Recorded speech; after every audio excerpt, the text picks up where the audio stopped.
اعوذ باللہ من الشیطان الرجیم بسم اللہ الرحمن الرحیم اللہم صلی علی سیدنا و مولانا محمد وعلی آلہ وصحبہ وبارک وسلم۔ بحمد اللہ تعالی ماہ رمضان المبارک میں ہم عرفان الہدایہ UK کے پلیٹ فارم سے انعقاد پذیر دورہ قرآن کی 16ویں نشست میں حاضر ہیں۔ آج کی نشست کا آغاز کریں گے سورہ نمل سے۔ سورہ نمل قرآن مجید فرقان حمید کی ترتیب توقیفی کے اعتبار سے 27ویں سورت ہے اور یہ اپنے دور نزول کے اعتبار سے مکی دور میں نازل ہوئی، جبکہ اس سورہ مبارکہ کی آیات کی تعداد 93 ہے، اور اس کا وجہ تسمیہ یہ ہے کہ نمل کا معنی ہے چونٹی۔ اس سورہ مبارکہ میں اللہ رب العزت نے حضرت سلیمان علیہ السلام اور چونٹیوں کا ایک قصہ نقل کیا، ایک واقعہ بیان کیا۔ اسی نسبت سے اس سورہ مبارکہ کا نام سورہ نمل ہے۔ اس کے اہم مضامین کی طرف چلتے ہیں۔ اس سورہ مبارکہ کا آغاز حروف مقطعات سے ہوا، اور پھر اللہ رب العزت نے فرمایا، یہ روشن کتاب ایمان والوں کے لیے خوشخبری ہے جو نماز قائم کرتے ہیں اور زکوٰۃ ادا کرتے ہیں۔ آغاز میں اللہ رب العزت نے اپنے کلام کو، اپنی کتاب کو خوشخبری کے طور پر پیش کیا، اناؤنس کیا ان لوگوں کے لیے جو نماز قائم کرنے والے ہیں اور زکوٰۃ ادا کرنے والے ہیں۔ پھر اس کے بعد اللہ رب العزت نے اپنے کلام میں حضرت موسیٰ علیہ السلام کے احوال اور معجزات کا ذکر ایک مرتبہ پھر کیا، اور حضرت موسیٰ علیہ السلام کے احوال اور معجزات کو بیان کرنے کے بعد اللہ رب العزت نے اپنے کلام میں حضرت سلیمان علیہ السلام اور حضرت داؤد علیہ السلام کا ذکر کیا، اور فرمایا کہ حضرت سلیمان علیہ السلام حضرت داؤد علیہ السلام کے وارث بنے، اور انہیں پرندوں کی بولیاں سکھائی گئیں۔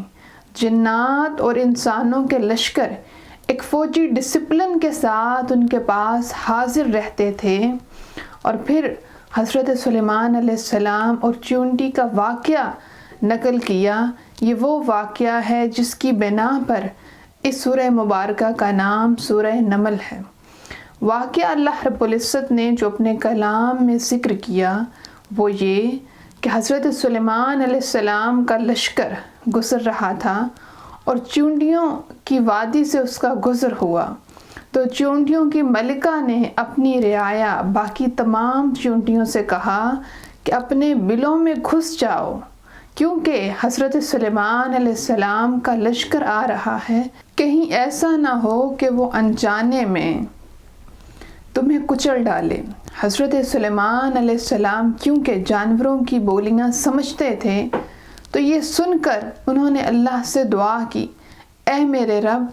تو نے مجھ پر اور میرے والدین پر جو بے پایہ نعمتیں فرمائی ہیں، مجھے ان کا شکر ادا کرنے کی توفیق عطا فرما، اور مجھے اپنے پسندیدہ نیک اعمال پر قائم رکھ،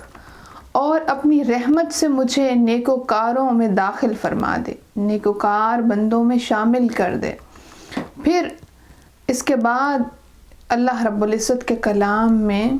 ملکہ سبا کے تخت کا ذکر ہے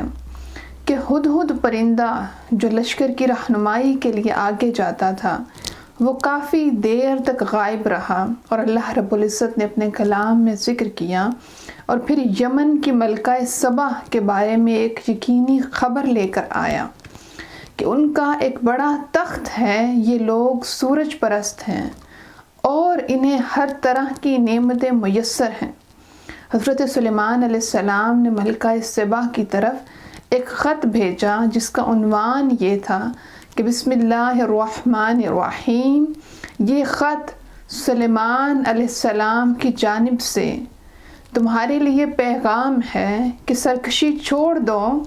اور اطاعت گزار بن جاؤ،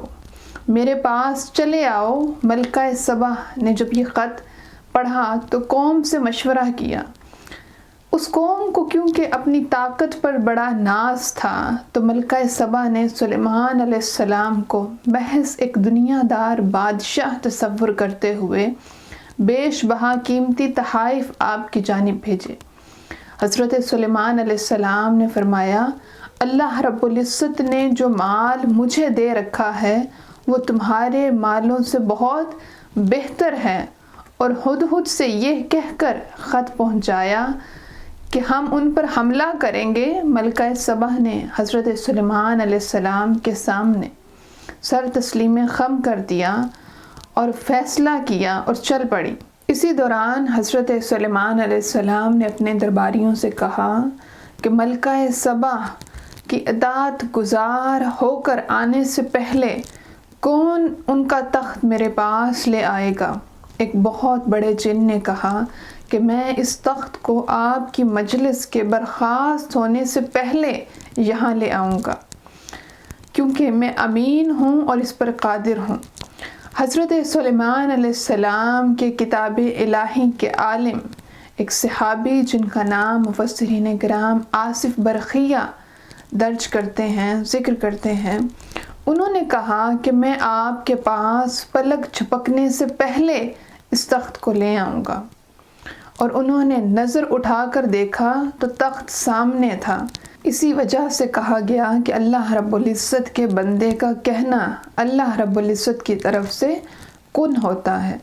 حضرت سلیمان علیہ السلام نے اللہ رب العزت کے اس فضل پر اللہ کا شکر ادا کیا اور فرمایا، جو اپنے رب کا شکر ادا کرتا ہے اس کا فائدہ اسی کو پہنچتا ہے، اور جو ناشکری کرتا ہے تو میرا رب بے پرواہ ہے، وہ سب کمالات والا ہے۔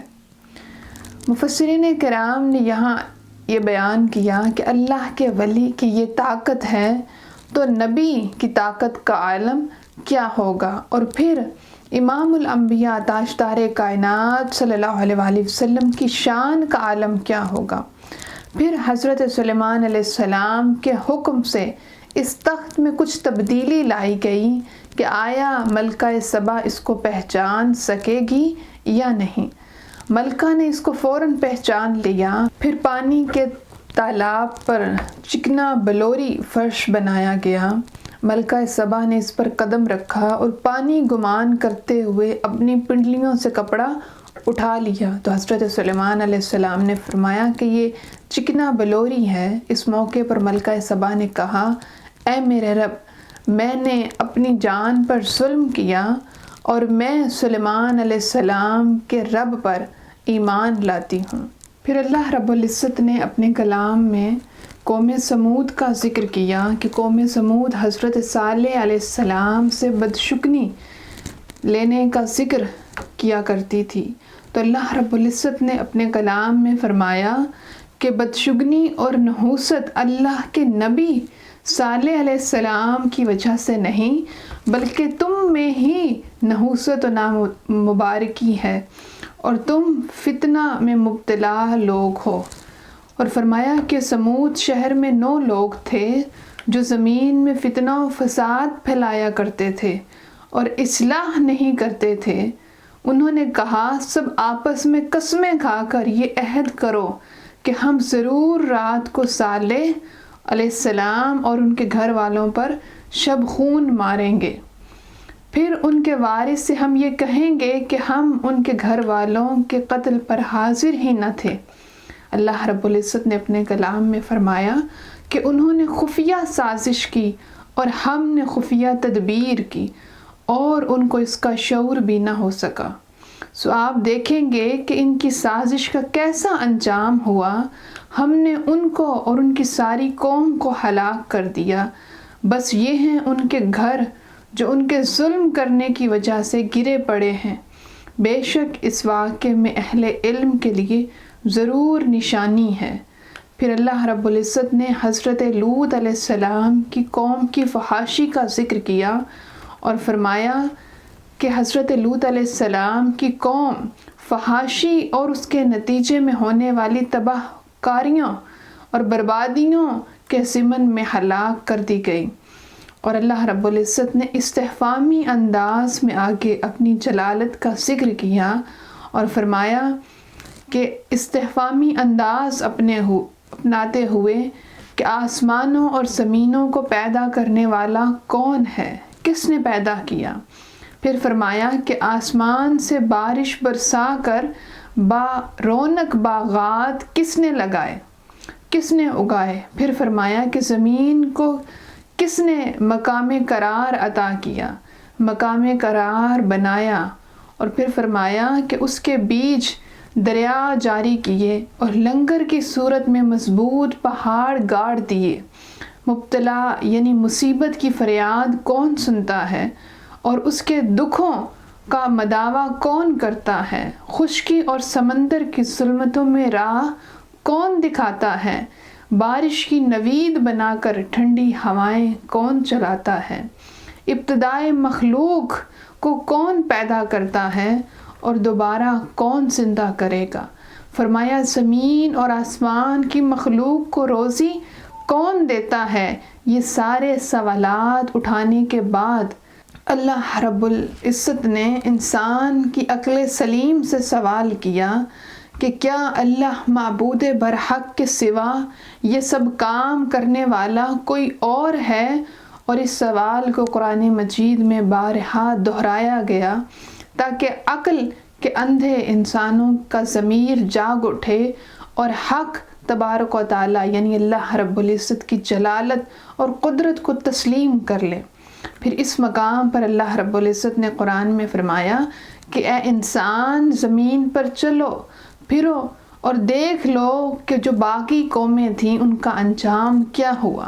نافرمان قومیں کس طرح کے انجام سے دوچار ہوئیں۔ یہ بھی اللہ رب العزت نے اپنے کلام میں فرمایا کہ آسمانوں اور زمینوں میں جو کچھ بھی ہے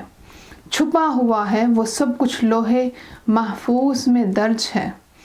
اور پھر اللہ رب العزت نے فرمایا کہ جس دن ہم ہر امت کے لوگوں میں ایک گروہ کو جمع کریں گے اور ان لوگوں کو الگ کر لیں گے جو ہماری آیتوں کی تکذیب کیا کرتے تھے، یعنی جو ہماری آیتوں کو جھٹلایا کرتے تھے۔ پھر اللہ رب العزت ان سے فرمائے گا کہ کیا تم نے میری آیتوں کو جھٹلایا تھا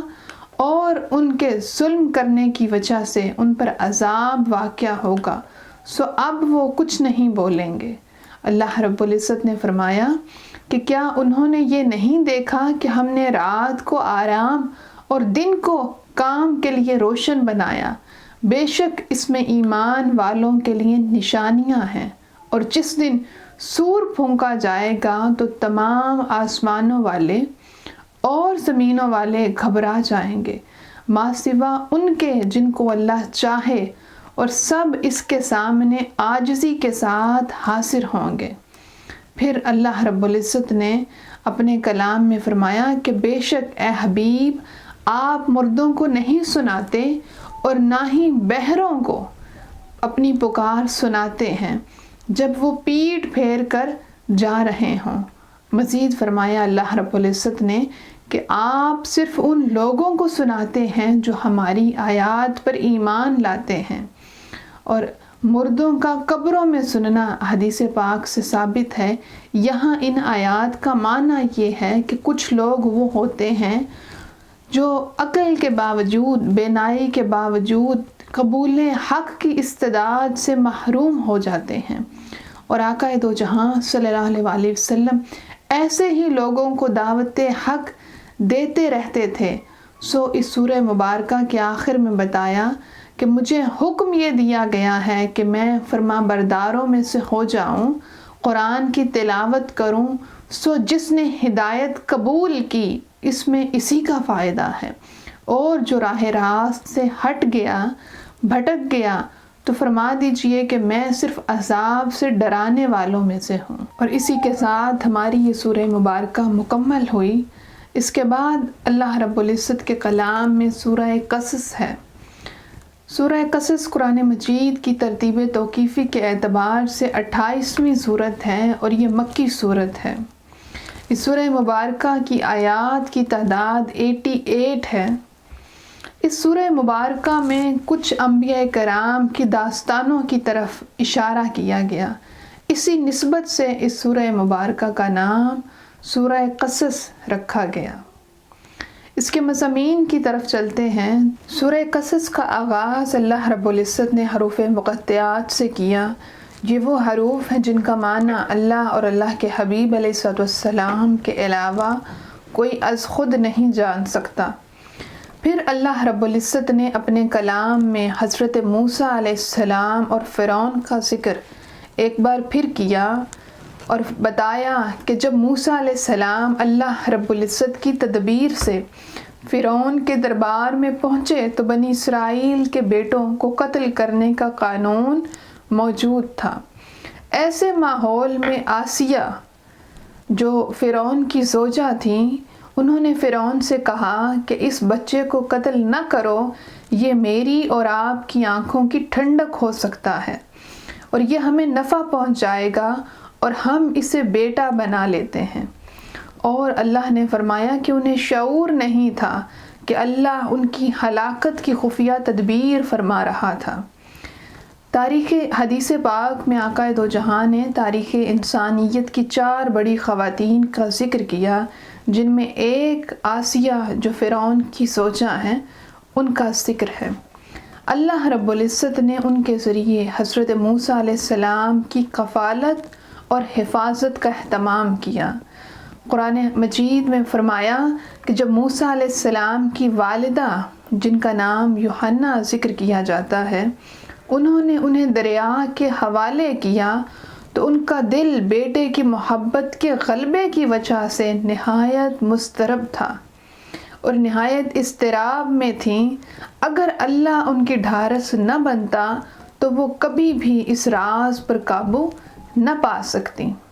اس کے بعد اللہ رب العزت نے اپنے کلام میں اس بات کا ذکر کیا کہ حضرت موسیٰ علیہ السلام کی ہمشیرہ ایک اجنبی کے طور پر وہاں موجود تھیں اور انہوں نے کہا کہ میں ایک ایسی خاتون کو جانتی ہوں جو دودھ پلاتی ہے۔ چنانچہ اللہ رب العزت کی اس خفیہ تدبیر سے حضرت موسیٰ علیہ السلام اپنی والدہ کی گود میں آ گئے اور آپ کی آنکھوں کی ٹھنڈک بن گئے۔ پھر جب وہ جوانی کی عمر کو پہنچے تو ایک مظلوم کے بچاؤ کے لیے انہوں نے ظالم کو مکہ مار کر ہلاک کر دیا۔ حضرت موسیٰ علیہ السلام نے عرض کی، اے میرے پروردگار، میں نے اپنی جان پر زیادتی کی، سو تو مجھے بخش دے۔ بس اللہ رب العزت نے انہیں معاف فرما دیا۔ پھر حضرت موسیٰ علیہ السلام شہر میں سہمے ہوئے رہتے تھے تو اللہ رب العزت نے ذکر کیا کہ شہر کے دور والے کنارے سے ایک شخص دوڑتا ہوا آیا اور اس نے کہا کہ فرعون کے لوگ آپ کے قتل کا مشورہ کر رہے ہیں، میں آپ کا خیر خواہ ہوں، آپ یہاں سے تشریف لے جائیے۔ حضرت موسیٰ علیہ السلام وہاں سے روانہ ہو گئے اور وہاں ایک پانی کے گھاٹ پر پہنچے تو دیکھا کہ لوگ اپنے مویشیوں کو پانی پلا رہے ہیں، جبکہ قریب ہی 2 لڑکیاں سہمی ہوئی انتظار میں کھڑی ہیں۔ آپ نے ان سے پوچھا کہ کیا بات ہے؟ اس پر انہوں نے جواب دیا کہ ہمارے والد بزرگ ہیں اور جب یہ سب مرد حضرات پانی پلا کر چلے جائیں گے تب ہم اپنے مویشیوں کو پانی پلائیں گی۔ سو حضرت موسیٰ علیہ السلام نے خواتین کی مدد کی اور ان خواتین نے گھر جا کر اپنے والد جو حضرت شعیب علیہ السلام تھے ان کو اجنبی کے بارے میں بتایا، ذکر کیا اور بتایا کہ انہوں نے ہماری مدد کی، آپ اسے یعنی حضرت موسیٰ علیہ السلام کو اجرت پر رکھ لیں، وہ طاقتور ہیں اور ایماندار ہیں۔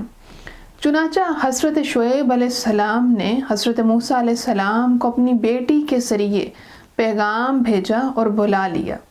شعیب علیہ السلام نے حضرت موسیٰ علیہ السلام سے کہا کہ میں اپنی 2 بیٹیوں میں سے ایک کا آپ کے ساتھ اس شرط پر نکاح کر دوں گا کہ آپ 8 سال تک اجرت پر میرا کام کریں، اور اگر آپ 10 سال پورے کر دیں، مکمل کر دیں تو یہ آپ کی طرف سے احسان ہوگا۔ پھر اللہ رب العزت نے اپنے کلام میں ذکر کیا کہ حضرت موسیٰ علیہ السلام نے اس پیشکش کو قبول کر لیا، اور جب مقررہ معیار مقررہ مدت پوری ہو گئی تو حضرت موسیٰ علیہ السلام اپنی اہلیہ کو لے کر مصر کی جانب روانہ ہو گئے، اور اس سفر کے دوران آگ کی تلاش میں ان کے طور پر جانے اور مبارک سرزمین پر اللہ رب العزت سے ہم کلام ہونے کا ذکر اللہ رب العزت نے اپنے کلام میں کیا۔ فرمایا کہ وہاں حضرت موسیٰ علیہ السلام کو نبوت عطا ہوئی، عصا اور ید بیضا کے معجزات عطا ہوئے، اور حضرت ہارون علیہ السلام کو رسالت کے مشن میں ان کی درخواست پر ان کا مددگار بنا دیا گیا۔ پھر اگلی آیات میں اللہ رب العزت نے بیان کیا کہ اللہ نے ان سے حضرت موسیٰ علیہ السلام سے اپنی نصرت کا وعدہ فرمایا۔ حضرت موسیٰ علیہ السلام نے جب فرعون کو حق کی دعوت دی تو اس نے اپنے وزیر حامان سے کہا کہ میرے لیے ایک بلند و بالا عمارت بناؤ تاکہ میں بلندی سے جھانک کر موسیٰ علیہ السلام کے خدا کو دیکھوں، اور میرا یقین ہے کہ معاذ اللہ وہ جھوٹے ہیں۔ اس کے بعد جو واقعات رونما ہوئے فرعون کے دربار کے، تو وہ ہم گزشتہ نشستوں میں بڑی تفصیل کے ساتھ مطالعہ کر چکے ہیں۔ پھر اس کے بعد اللہ رب العزت نے فرمایا کہ یہ جو گزشتہ واقعات ہم نے ذکر کیے ہیں، کیونکہ نبی کریم آقا دو جہاں صلی اللہ علیہ وآلہ وسلم کے مخالفین کی نسبت حضرت موسیٰ علیہ السلام کے مخالفین زیادہ قوی، سازشی اور مقتدر تھے، اس کے باوجود اللہ رب العزت نے حضرت موسیٰ علیہ السلام کو غالب فرمایا۔ تو اس میں در حقیقت آقا دو جہاں کو تسلی دی گئی کہ حالات ہوا کتنے ہی کھٹن کیوں نہ ہوں، بالآخر غلبہ آپ کا ہی ہے، حق کا ہی ہے۔ اسی لیے حضرت موسیٰ علیہ السلام کا واقعہ قرآن مجید فرقان حمید میں بارہا بیان کیا گیا، لیکن ہر مقام پر اللہ رب العزت نے دوسرے مقام سے الگ انداز میں اور عبرت اور سبق آموزی کے لیے واضح کر کے بیان کیا۔ پھر کفار کے کچھ سوالات کا ذکر اللہ رب العزت نے اپنے کلام میں کیا کہ کفار مکہ نے آقا دو جہاں سے کہا، اگر ہم آپ کے ساتھ ہدایت کی پیروی کریں تو ہم اپنے ملک سے اچک لیے جائیں گے، یعنی وہ فوائد جو ہمیں اب حاصل ہیں ان سے ہم محروم ہو جائیں گے۔ سو اللہ رب العزت نے فرمایا کہ کیا ہم نے ان کو اپنے حرم میں آباد نہیں کیا جو امن والا ہے، اس کی طرف ہمارے دیے ہوئے ہر قسم کے پھل لائے جاتے ہیں، لیکن ان میں سے اکثر لوگ نہیں جانتے، یعنی اسلام کی برکت سے دنیاوی نعمتیں چھن نہیں جاتی بلکہ ان میں اضافہ ہوتا ہے۔ سو اللہ رب العزت نے فرمایا کہ ہم نے بہت سی بستیوں کو ہلاک کر دیا جن کے رہنے والے اپنی خوشحالی پر اتراتے تھے، فخر کرتے تھے، اپنی خوشحالی اور اپنی دولت اور اپنی امیری پر نازاں تھے، یعنی ماضی کی خوشحال سرکش قوموں کے کھنڈرات نشانات عبرت ہیں۔ پھر ان آیات میں اللہ رب العزت نے یہ بھی بیان کیا کہ بستیوں والوں کو اس وقت تک ہلاک نہیں کیا جاتا، یعنی اللہ رب العزت کا عذاب اس وقت تک نہیں آتا جب تک رسول بھیج کر ان پر اتمام حجت نہیں کر دیا جائے۔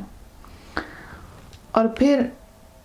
اللہ رب العزت نے ایک بار پھر سوالیہ انداز میں اپنی قدرت کا ذکر کیا اور فرمایا کہ اگر وہ قیامت تک کے لیے مسلسل رات کا سلسلہ جاری رکھے تو تمہارے لیے روشنی کون پیدا کرے گا، اور اسی طرح اگر اللہ رب العزت کی ذات مسلسل تمہارے لیے دن بنا دے تو رات کا سکون تمہیں کون دے گا۔ فرمایا پس کیا تم سنتے نہیں، سوچتے نہیں اور سمجھ نہیں رکھتے؟ یعنی اللہ رب العزت نے استفہامیہ انداز اپناتے ہوئے، سوالیہ انداز اپناتے ہوئے لوگوں کو لیل النہار میں اور دن اور رات کے بدلنے میں غور و فکر کی دعوت دی۔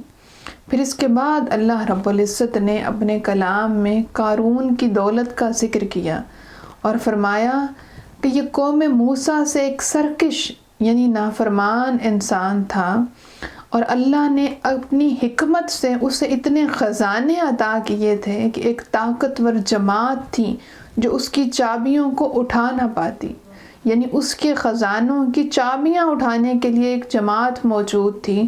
اس کی قوم نے اس سے کہا کہ اتراؤ نہیں، بے شک اللہ رب العزت اترانے والوں کو پسند نہیں فرماتا۔ اس نعمت و دولت کے بدلے آخرت کی تلاش کرو، اور جس طرح اللہ نے تم پر احسان کیا ہے تم بھی لوگوں کے ساتھ احسان کا معاملہ رکھو، اور زمین میں فساد برپا نہ کرو، یعنی مال کو اللہ کی راہ میں خرچ کرو۔ تو قارون نے کہا کہ یہ مال مجھے میرے علم کی وجہ سے دیا گیا ہے، یعنی اس نے اللہ رب العزت کا شکر ادا کرنے کی بجائے اپنے علم اور مہارت پر ناز کیا۔ تو اللہ رب العزت نے فرمایا کہ اس نے پہلی قوموں میں اس سے بھی زیادہ طاقتور اور بڑے مالداروں کو ہلاک کر دیا تھا، اور فرمایا کہ ہم نے اسے اور اس کے گھر والوں کو زمین میں دھنسا دیا، پھر اللہ رب العزت کے مقابل میں اس کا کوئی مددگار موجود نہ تھا۔ اللہ رب العزت نے اپنے کلام میں فرمایا کہ اس کے مکر و فریب کو دیکھ کر اور اس کے کفر کو دیکھ کر جو لوگ اس جیسا بننے کی تمنا کرتے تھے، یعنی اتنی دولت کی تمنا کرتے تھے، اس کے انجام کو دیکھ کر انہوں نے کہا کہ ہم بھول گئے تھے۔ اللہ اپنے بندوں میں سے جس کے لیے چاہتا ہے رزق کو کشادہ کر دیتا ہے، اور فرمایا کہ جس کے لیے چاہتا ہے تنگ فرما دیتا ہے، یعنی کوئی یہ نہ سمجھے کہ دولت و طاقت دنیا ہر صورت میں اللہ کے ہاں مقبولیت کی دلیل ہے۔ سو اللہ رب العزت نے فرمایا کہ پھر وہ لوگ کہنے لگے کہ اس جیسی دولت کا نہ ہونا ہمارے حق میں اچھا ہے، اگر اللہ ہم پر احسان نہ فرماتا تو ہم بھی زمین میں دھنسا دیے جاتے۔ پھر اللہ رب العزت نے آخری آیات میں آخرت کی کامیابی کا ذکر کرتے ہوئے فرمایا کہ آخرت کا گھر ہم ان کے لیے مقدر کرتے ہیں جو زمین میں نہ تو تکبر کرتے ہیں اور نہ فساد انگیزی کرتے ہیں، اچھا انجام صرف پرہیزگاروں کے لیے ہوتا ہے۔ قرآن مجید فرقان حمید میں اگلی سورت ہے سورہ عنکبوت۔ یہ اپنے دور کے اعتبار سے مکی دور میں نازل ہوئی۔ اس کی آیات کی تعداد ہے 69، جبکہ اس کے نام کے معنی ہے مکڑی۔ اس کے اہم مضامین کی طرف آتے ہیں۔ اس سورہ مبارکہ کے آغاز میں اللہ رب العزت نے فرمایا کہ قطعی نجات کے لیے فقط دعوی ایمان کافی نہیں، بلکہ آزمائش بھی ہو سکتی ہے، جیسا کہ پچھلی امتوں کے لوگوں کو کڑی آزمائش سے گزرنا پڑا اور امتحان کے دور سے گزرنا پڑا، اور فرمایا کہ ابتلا سے گزرنے کے بعد ہی سچے مومن اور جھوٹے کا فرق واضح ہوتا ہے۔ پھر اللہ رب العزت نے والدین کے ساتھ حسن سلوک کا حکم دیا اور فرمایا کہ والدین کے ساتھ حسن سلوک کرو، اگر وہ تمہیں شرک پر مائل کرنا چاہیں تو گناہ کے کاموں میں ماں باپ کی اطاعت واجب نہیں۔ حدیث پاک میں ہے کہ کسی بھی ایسے مسئلے میں مخلوق کی اطاعت لازم نہیں جس میں خالق کی یعنی اللہ رب العزت کی نافرمانی ہو۔ اس کے بعد اللہ رب العزت نے اپنے کلام میں حضرت نوح علیہ السلام کے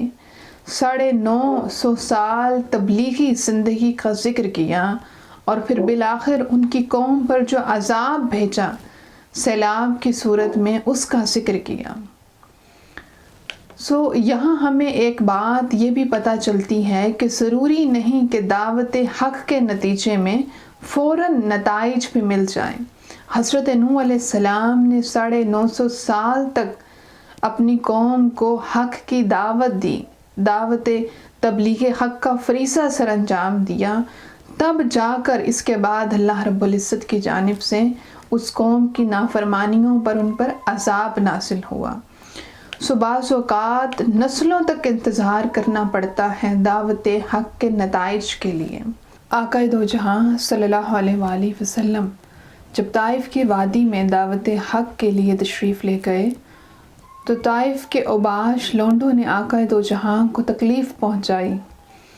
اور آپ کو اس قدر لہو لہان کر دیا کہ آپ کے نالین پاک خون سے تر ہو گئے۔ اس وقت حضرت جبرائیل علیہ السلام آقا دو جہاں کی خدمت اقدس میں حاضر ہوئے اور عرض کی، یا رسول اللہ صلی اللہ علیہ وآلہ وسلم، مجھے اجازت دیجیے کہ میں اس وادی کے لوگوں کو ان دو پہاڑوں کے درمیان پیس کر رکھ دوں۔ تو آقا دو جہاں صلی اللہ علیہ وآلہ وسلم نے فرمایا کہ نہیں، مجھے ان کی نسلوں میں ایمان کی خوشبو محسوس ہوتی ہے۔ بعض اوقات ایسا بھی ہوتا ہے کہ دعوت دین جن کو دی جا رہی ہو وہ تو اس دعوت پر لبیک نہ کہیں، مگر ان کی آنے والی نسلیں اس دعوت کی حامی بن جائیں۔ پھر اللہ رب العزت نے حضرت ابراہیم علیہ السلام کی دعوت کا ذکر کیا اور فرمایا کہ ابراہیم علیہ السلام نے قوم کو متوجہ کیا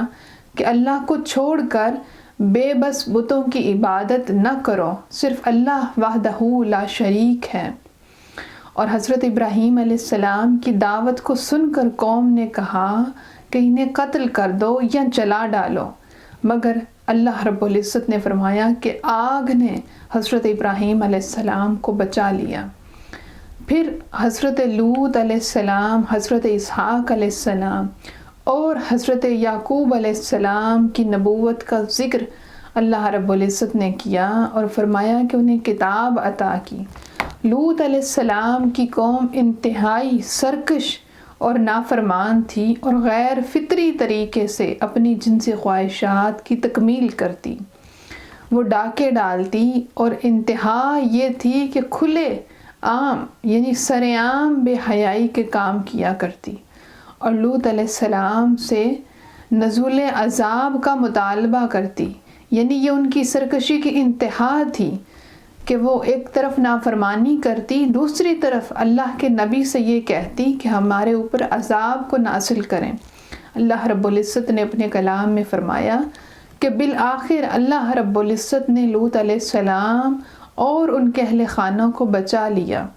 اور قوم کو ان کی برائیوں کے سبب، جن برائیوں کو وہ پسند کرتی تھی، سمیت ان کی بیوی کے، کیوں کہ حضرت لوط علیہ السلام کی بیوی قوم لوط کی ہم خیال تھی، اور ساری بستی کو اللہ رب العزت نے ہلاک کر دیا۔ پھر مدین کی سرزمین پر حضرت شعیب علیہ السلام اور ان کی قوم کی سرکشی کا ذکر اللہ رب العزت نے کیا اور فرمایا کہ اللہ رب العزت کے نبی کی تکذیب کے جرم میں اللہ نے ان کو بھی تباہ و برباد کر دیا۔ اور قرآن نے اہل مکہ کو مخاطب کر کے بیان کیا کہ تم اپنے تجارتی سفر کے دوران شیطان کے بہکاوے میں آنے والے عاد اور سمود کی بستیوں سے بخوبی آگاہ ہو چکے ہو۔ یہ لوگ سمجھدار ہونے کے باوجود شیطان کے نرغے میں آ کر راہ راست سے ہٹ گئے تھے۔ پھر اللہ رب العزت نے اپنے کلام میں فرمایا کہ ان میں سے بعض سرکش قوموں پر ہم نے پتھر برسائے،